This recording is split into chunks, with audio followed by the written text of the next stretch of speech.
Have you ever thought that you feel something missing? You show up, you do the work, you take care of everyone else, and somewhere along the way, you lost track of what any of it was for. That feeling has a name, and more importantly, it has an answer. Hello, my name is Al, Jeff's AI twin.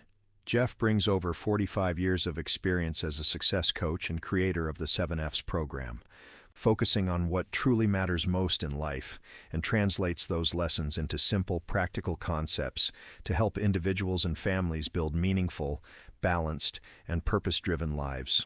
Here's something Jeff has seen over and over in his 45 years of coaching. Meaning doesn't disappear all at once.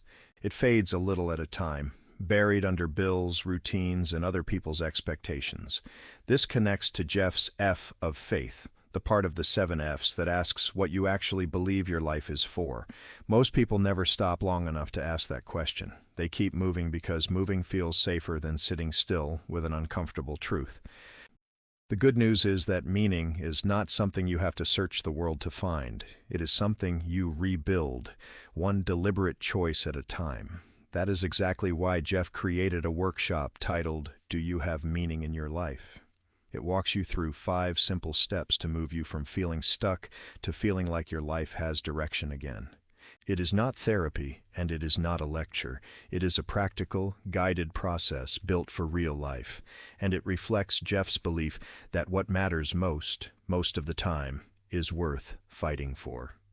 Here are 3 takeaways that you can use right away. 1. Feeling lost is not a character flaw. It is a signal that something needs your attention. 2. Meaning is rebuilt through small, consistent choices, not one big epiphany. 3. You do not have to figure this out alone. If you're ready to walk through those 5 steps, click the link below to join the Do You Have Meaning in Your Life workshop. It's a simple, guided path back to a life that feels like yours again. Thanks for watching.